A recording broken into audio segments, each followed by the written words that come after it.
Cher Olivier de Sardan, bonjour. Bonjour. Je suis particulièrement ravi de vous avoir parce que vous êtes un homme aux multiples talents et particulièrement d'abord d'être cet anthropologue. Vous avez construit une expérience bâtie sur une longue présence sur le terrain.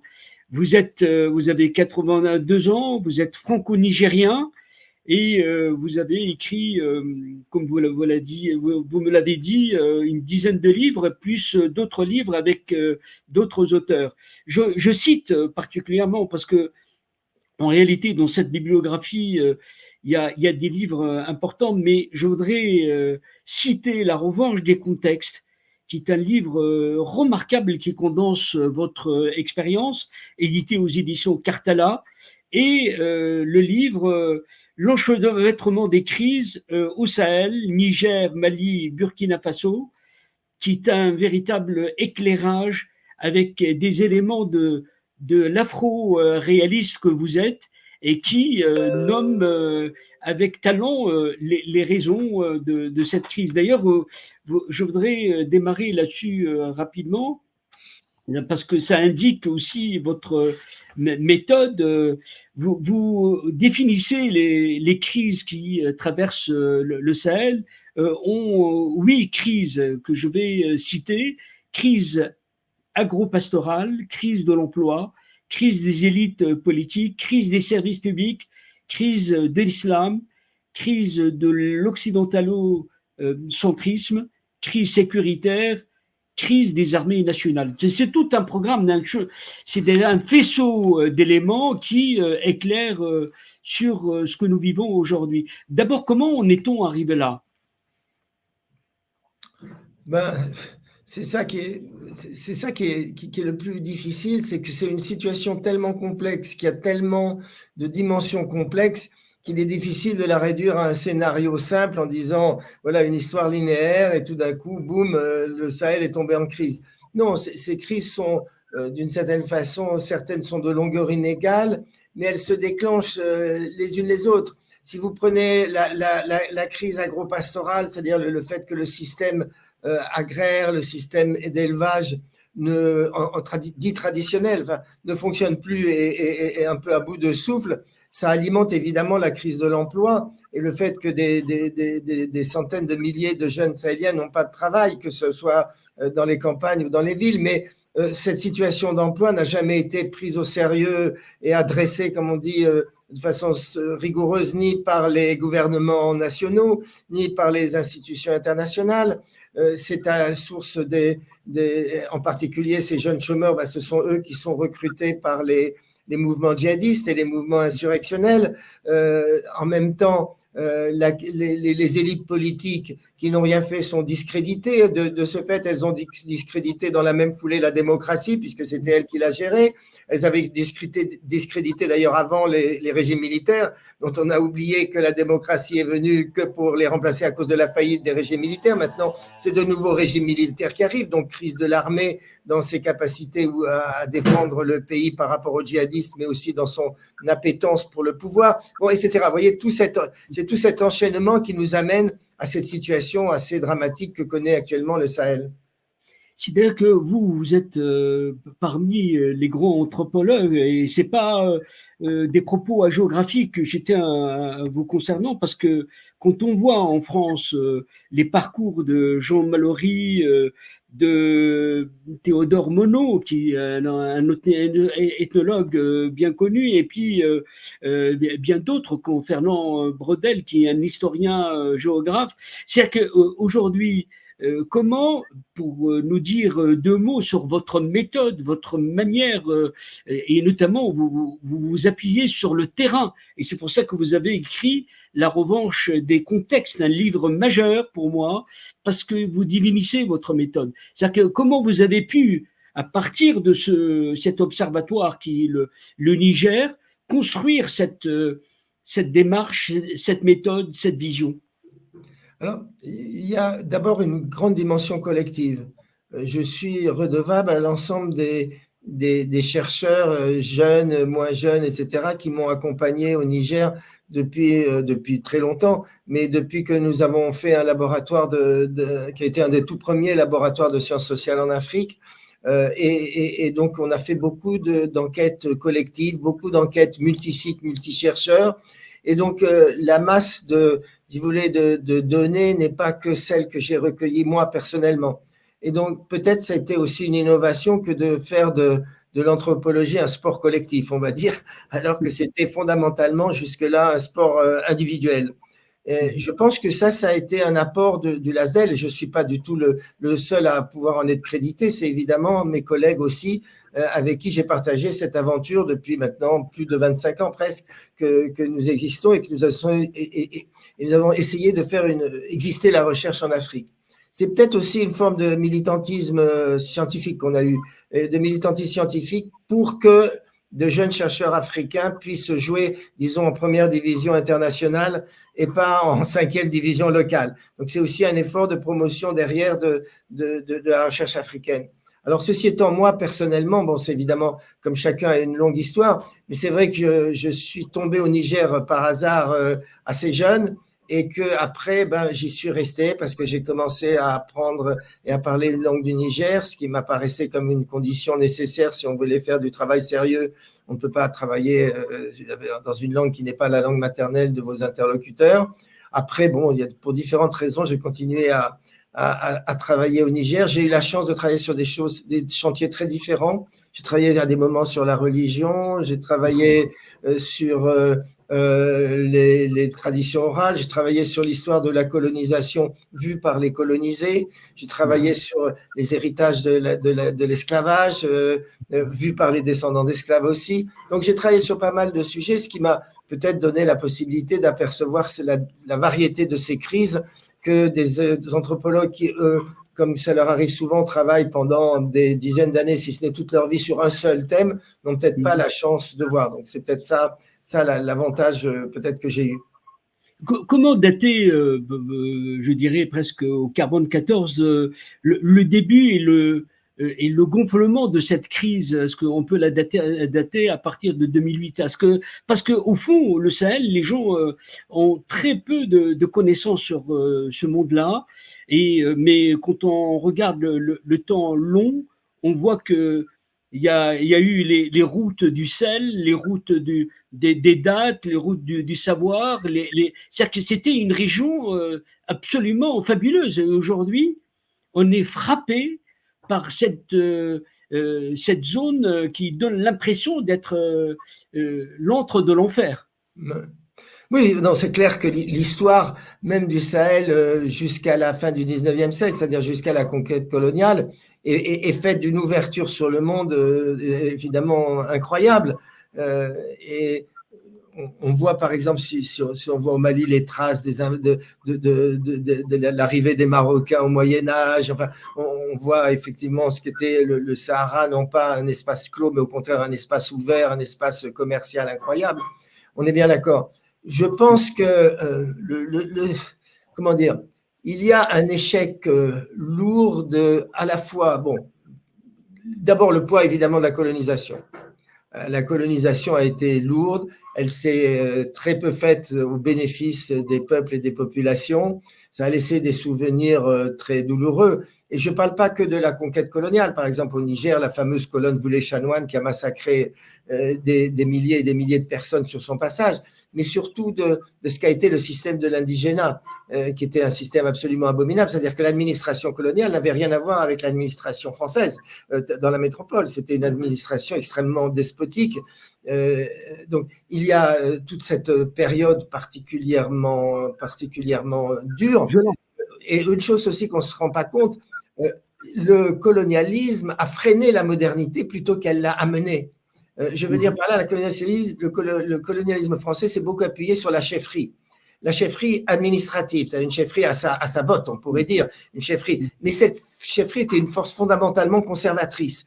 Et quelque part, je pense que la période coloniale a été plutôt une période de frein de la modernité qu'une période, au contraire, d'introduction de la modernité dans nos sociétés, on pourrait dire. Bon, alors il y a ça. Il y a les indépendances qui se sont faites dans des conditions, disons, octroyées, hein, clairement, Oui. même si la France était obligée du fait de sa défaite en Algérie, qui indirectement a provoqué aussi le sentiment qu'il était nécessaire de décoloniser.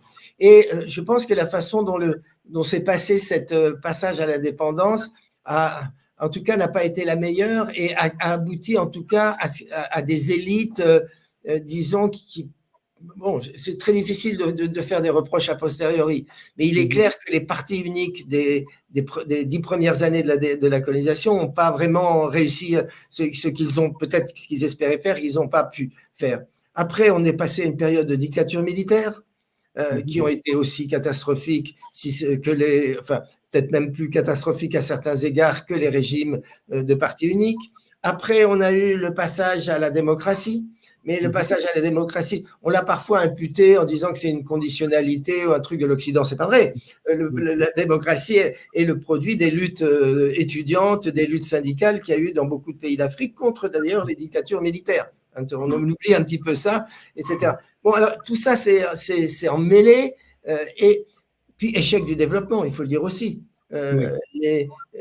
C'est peut-être ce qui fait, si on voit, on se demande comment ça se fait que des pays qui avaient des trajectoires précoloniales aussi différentes que le Sénégal, le Niger, le Tchad ou le Bénin, ont un air de famille aujourd'hui assez fort. Ils ont vécu ensemble la même colonisation, ensemble la même industrie du développement, dépendance à l'aide, on va dire, et ensemble le fait d'élites politiques qui n'ont pas rempli, disons, leur mission de façon satisfaisante. Ça fait pas mal de choses déjà. Oui, c'est-à-dire qu'en réalité, les États se sont vidés de leur substance, c'est-à-dire qu'ils étaient comme des coquilles vides et qui ont véritablement aggravé les travers de la société et surtout les stratégies de développement ont échoué. Oui, si vous prenez par exemple les 3 grands objectifs de développement, lutte contre la pauvreté, on ne peut pas dire que c'est un succès, on a une crise de l'emploi majeure. Enfin, pour moi, je ne peux pas couper la pauvreté de l'emploi, parce que c'est l'emploi qui est en fait le terme fondamental de cette histoire. Donc, échec. Renforcement des services publics. Les services publics ont perdu énormément de leur qualité. Ils ont gagné en extension peut-être, mais beaucoup perdu en qualité. On se rappelle l'ajustement structurel et son effet catastrophique sur l'école ou sur la santé. Et puis la question de passer petit à petit, de ne plus être dépendant de l'aide. Et on voit au contraire que la dépendance à l'aide s'est perpétuée tout au fil des années. Donc d'une certaine façon, même si les opérations de développement, l'industrie du développement a eu, comme on pourrait dire, des succès tactiques, elle a eu beaucoup de succès tactiques, mais elle a au fond ces 3 échecs stratégiques qui restent des impasses et qui sont visibles. C'est d'ailleurs ça ce que j'appelle, c'est une des crises que je mentionne, ce qui est la crise de l'occidentalocentrisme. Oui. Mais aujourd'hui, quand on essaie de voir, on a vu cette matrice que vous venez de dresser, qui en réalité permet au djihadisme de s'ancrer et de prospérer dans ces dysfonctionnements hérités de ces mauvaises expériences et qui peut-être montre la facilité avec laquelle le djihadisme a pu pénétrer la société. Alors dites-nous comment ça s'est greffé et comment aujourd'hui peut-on espérer extirper ce mal du Sahel et d'autres régions d'ailleurs. Oh non, je suis d'accord. L'élément aujourd'hui central et ce qui fait le plus peur dans la situation actuelle, c'est évidemment l'insurrection djihadiste. C'est clair qu'actuellement, on a la moitié du Mali et la moitié du Burkina Faso qui sont sous contrôle des djihadistes. On a peut-être 10 à 20% du Niger. On voit le mouvement djihadiste qui maintenant commence à s'implanter dans le nord de la Côte d'Ivoire, le nord du Ghana, le nord du Togo, le nord du Bénin. Ça fait beaucoup, c'est ça. C'est une grande menace. Alors, ça, c'est vraiment la conjonction, la menace des menaces. Hein, on est bien d'accord. Mais c'est vrai que le djihadisme prospère sur toutes les erreurs et les failles de ce passé ou de ce présent récent. Il profite de l'échec de l'école. Oui. Pourquoi Boko Haram? L'école est maudite, enfin l'école blanche, l'école des Blancs est maudite, c'est ça, Boko Haram. Parce qu'effectivement, ils mettent le doigt sur un problème qui est que l'école aujourd'hui, l'école d'origine occidentale, on va dire, d'origine coloniale, ne forme plus que des chômeurs. et dans de mauvaises conditions. Quand vous avez des classes avec 80 élèves en double vacation, 80 le matin, 80 autres l'après-midi, avec des instituteurs qui sont d'un niveau extrêmement faible, qui sont les conditions actuelles d'une grande partie des classes, on se dit, voilà. Donc, quand les djihadistes mettent le doigt sur l'école occidentale, ne vous sert à rien, vous détournent de vos traditions, vous détournent de l'islam, etc., ils touchent un point sensible.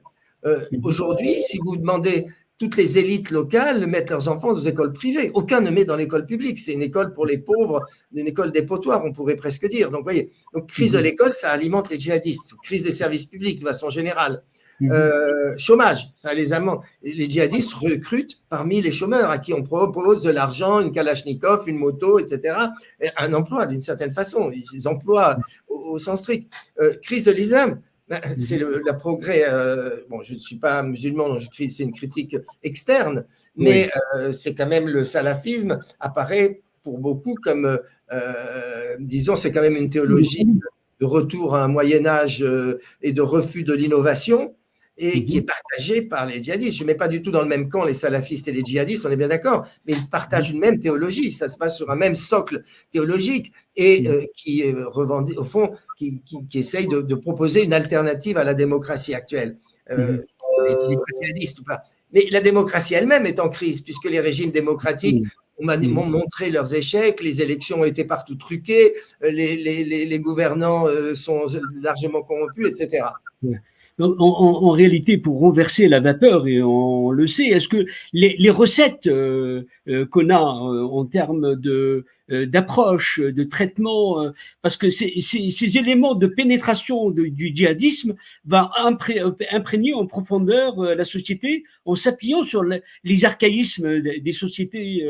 Mais comment aujourd'hui construire ce qu'on appelle, ce que les Africains appellent les solutions africaines pour pouvoir sortir de ce bourbier? C'est ça l'un des enjeux majeurs, et ça a quelque part à voir. Alors, il y a plusieurs éléments dans ce problème. Un, c'est la question militaire. Il est évident qu'on ne peut pas vaincre le djihadisme avec des forces extérieures. Je veux dire, la guerre ne peut pas se gagner avec des corps expéditionnaires extérieurs. Et ça, je le dis pour quels que soient ces corps extérieurs, que ce soit Barkhane qui a montré ses limites, mais comme ceux par qui on les a remplacés. Donc, la guerre ne peut être gagnée que par des armées nationales. Mais ça veut dire des armées nationales qui soient capables de la remporter. Et pour être capable de la remporter, de gagner les cœurs des populations, des villageois. Or, on a des armées aujourd'hui qui, d'une part, sont craintes des populations, sont souvent répressives des populations, qui font des bavures à n'en plus finir, etc. Donc, on a vraiment des problèmes avec les armées, qui, d'autre part, ce ne sont pas des armées du peuple, si vous voulez, pour dire les choses. Et il faut des armées du peuple pour lutter contre une insurrection djihadiste qui, elle, s'ancre aussi dans le peuple et qui sait faire. Donc, on a un problème, par exemple, de ce côté-là sur le volet militaire de la lutte contre les djihadistes. Non seulement qui implique des méthodes différentes parce que c'est une guerre asymétrique, etc., bon, tout ce que ça veut dire, là. Mais bon, alors ça, c'est sur le plan. Après, il y a le problème des services publics. Il faut arriver à proposer, à maintenir les écoles, les dispensaires, les tribunaux, la police, etc., pour contrôler dans les zones, disons, que l'on veut récupérer, ce qui n'est pas le cas actuellement. Donc, on voit bien qu'il y a une dimension militaire, il y a une dimension évidemment politique, il y a probablement une dimension aussi éventuellement de négociation, non pas avec les grands chefs, mais avec les chefs de bande locaux djihadistes. Bon, c'est évidemment, bon, ça m'est très facile assis dans mon siège de dire il faudrait faire, mais on voit bien quand même que voilà, il faut aller dans ce sens-là, même si c'est très compliqué. Et on voit que les choix qui s'offrent à ces sociétés, que ce passage par la case militaire, c'est que ce qu'on appelle des régimes militaires, mais ça veut dire que les erreurs vont continuer et que la région va les payer jusqu'au bout, en allant jusqu'au bout. Je ne sais pas que vous dire. Je suis pessimiste, c'est vrai. Je suis pas très, je veux dire, comme le président Bazoum, avant qu'il soit enlevé par le coup d'État, disait que les militaires, leur tâche principale, c'est de lutter contre le djihadisme, c'est pas de peupler les ministères ou les gouvernements. Et donc, on est hélas dans une situation qui est pas la meilleure configuration. Je ne sais pas du tout où on va. D'habitude, j'essaye de conjuguer le pessimisme du chercheur et l'optimisme du citoyen, hein. C'est Oui, la oui. fameuse formule de Gramsci, faire les deux. Mais là, j'avoue que le pessimisme du chercheur l'emporte un peu sur l'optimisme du citoyen, parce que pour le moment, l'horizon est un petit peu bouché, surtout dans mon pays, le Niger, où Oui. là, on peut se demander est-ce qu'il va y avoir une alliance entre les militaires et les mouvements fondamentalistes? Où est-ce qu'on va? On ne sait pas du tout. Est-ce que pour vous, le Sahel va en fait déteindre sur d'autres régions et que cette instabilité, on entre dans un nouvel ordre qui va être imposé par ces mouvements radicaux et qui vont imprégner les sociétés et qui vont véritablement désarrimer ces sociétés du reste du monde, non? Honnêtement, ça fait partie aussi des questions que je me pose et auxquelles j'ai Ouais. pas vraiment de réponse. Ce Mhm. qui peut rendre positif, peut-être un petit peu optimiste, c'est qu'il y a quand même une forte résilience de ces sociétés. Elles ont réussi à survivre à tellement de C'est catastrophes, ça. de famines, d'occupations, de guerres, etc. Mhm. Et je vois même maintenant, même dans une société comme le Niger, avec les sanctions qui sont très très fortes, de la CEDEAO et un climat qui se dégrade, continue quand même à vivre, à se débrouiller. Enfin, là, donc, il y a une certaine forme de résilience, quel que soit ce qui se passe dans la superstructure politique, etc. Mais ça Mhm. n'empêche pas, c'est pas ça qui nous amènera à la fin de l'insurrection djihadiste. Donc, on Oui, revient à ce problème central du djihadisme. oui, votre livre remarquable, l'enchevêtrement des crises au Sahel, vous évoquez aussi Barkhane, la présence militaire de la France. Mais est-ce que dès le début, en 2012, est-ce que l'approche sécuritaire et militaire n'a-t-elle pas permis les erreurs qu'on vit aujourd'hui? C'est-à-dire qu'on a vu que cette dimension dans l'approche holistique des problèmes. Oui, c'est clair que, bon, alors évidemment, il faut périodiser. Si on ne Oui, fait pas un peu de périodisation, on perd un peu. oui, oui, absolument. Alors, l'opération, la première opération qui était l'opération Serval, lorsque, disons, il y avait la crainte et lorsque, au fond, les djihadistes avaient pris le contrôle du Nord-Mali et qu'on craignait qu'ils descendent sur Bamako, vous vous rappelez, elle a été accueillie de façon enthousiaste par les Maliens et le peuple malien à l'époque. Donc, on pouvait dire c'était ça a commencé à se gâter assez vite le jour où l'armée française a refusé à l'armée malienne d'entrer à Kidal. Et Mhm. là, ça a été une catastrophe qui s'est fait que l'opinion publique s'est retournée. Après, on se demande pourquoi Barkhane est resté. Ça n'avait plus grand sens.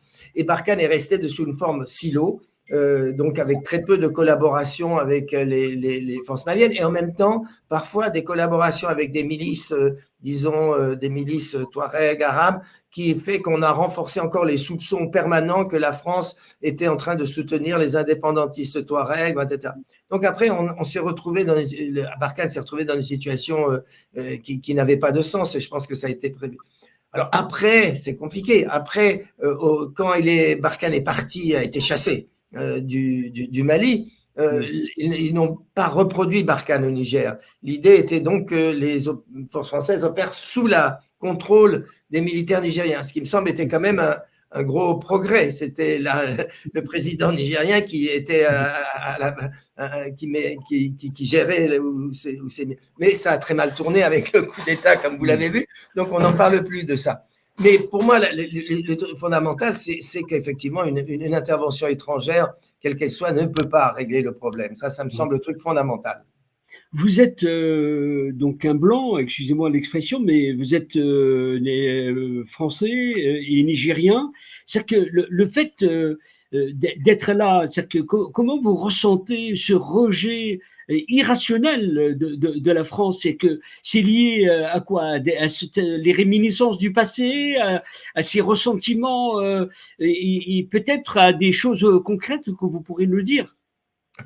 Bon, C'est vrai que quand je vois les situations, je suis beaucoup plus inquiet du point de vue nigérien.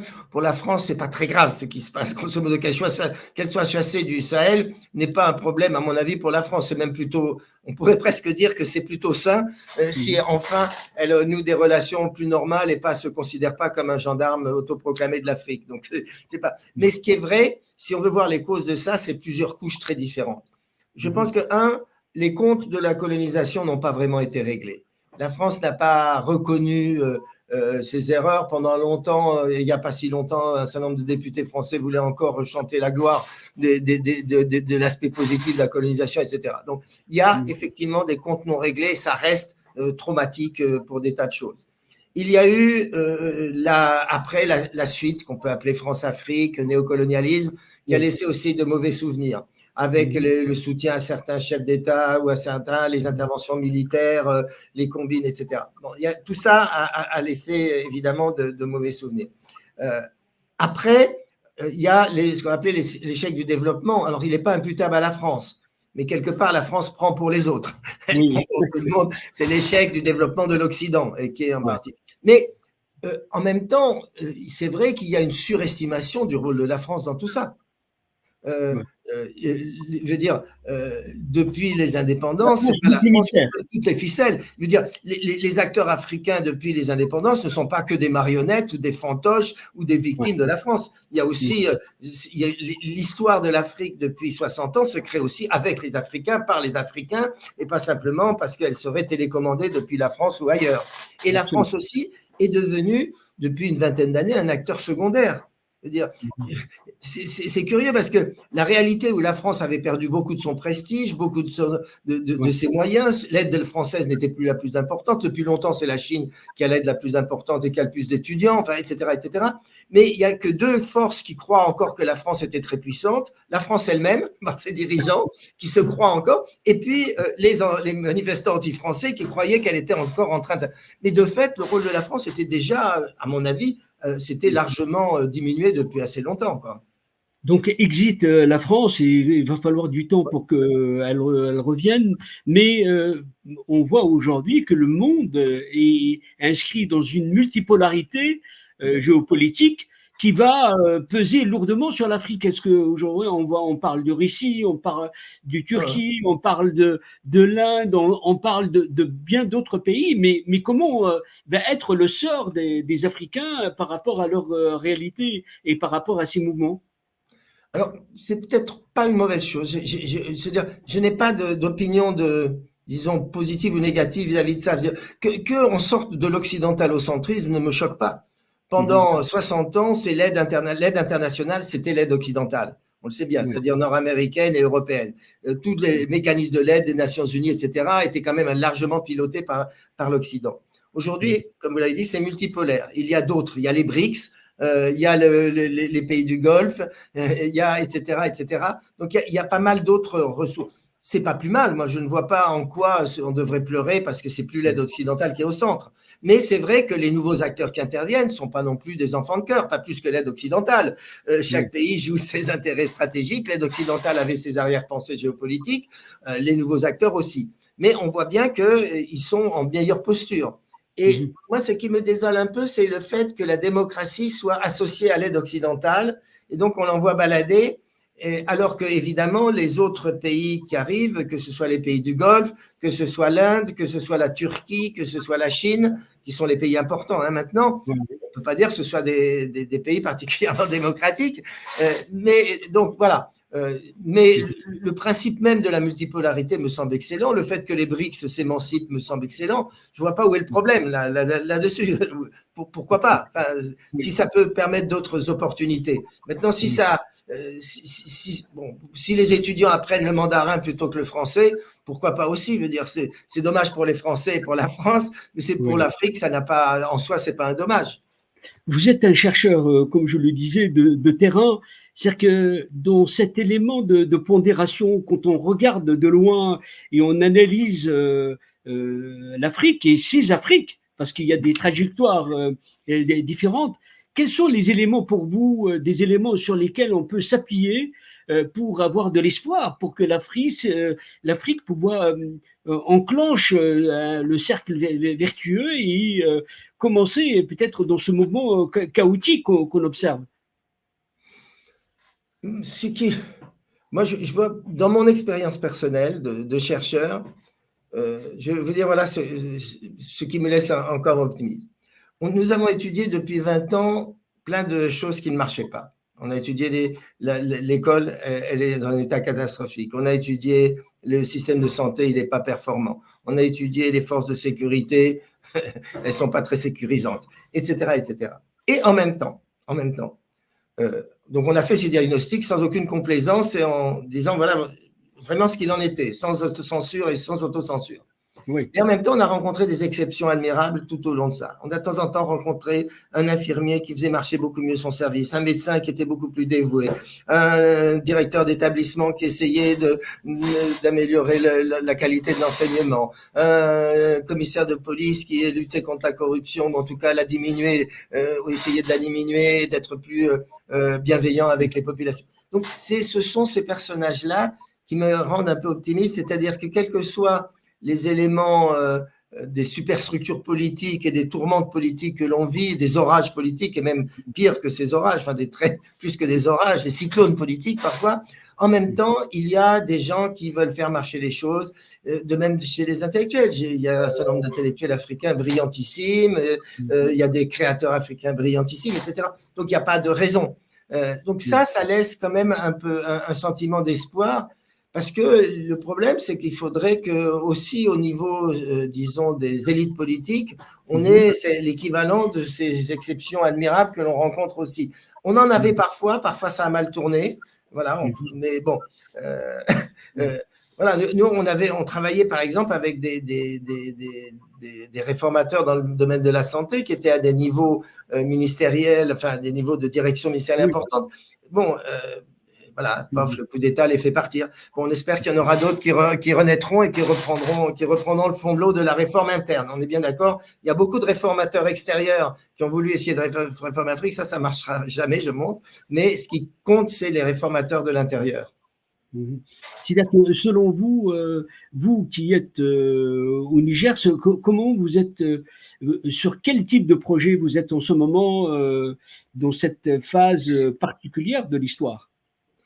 Alors nous, on essaye de mettre en réseau les réformateurs internes, ce que nous on appelle les experts contextuels que l'on a identifiés. C'est-à-dire ceux qui, dans leur service, essayent de faire mieux marcher les choses, de les réformer, de faire des innovations, etc. Donc, ils ne sont pas forcément les bons élèves des projets extérieurs, les bons élèves de ce qui est introduit par les bailleurs de fonds. Ils essayent dans leur environnement de faire. Parfois aussi, quand les projets d'extérieur souvent ne marchent pas ou ne marchent pas bien, ils essayent de faire des adaptations créatrices pour les faire, disons, être plus au service des populations, faire mieux marcher les services. Donc, c'est ces gens-là qu'on essaye de mettre, d'identifier, de documenter, et puis après de mettre en réseau et si possible de faire un peu plus reconnaître par les pouvoirs publics. Mais c'est plus compliqué. Et là, actuellement, on est en train d'essayer de monter un réseau de chercheurs africains travaillant sur ces innovateurs de l'intérieur. Je précise, c'est des innovateurs dans les services publics. On a reconnu déjà les innovateurs en Afrique dans d'autres domaines.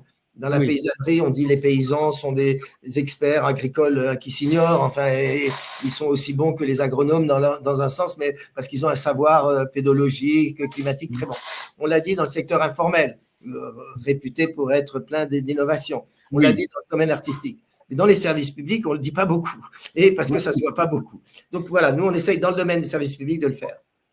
Je vois qu'on va avoir à faire d'autres interviews parce que vous avez des choses à nous raconter et surtout une expérience à traduire en paroles pour que les gens sachent le parcours que vous avez.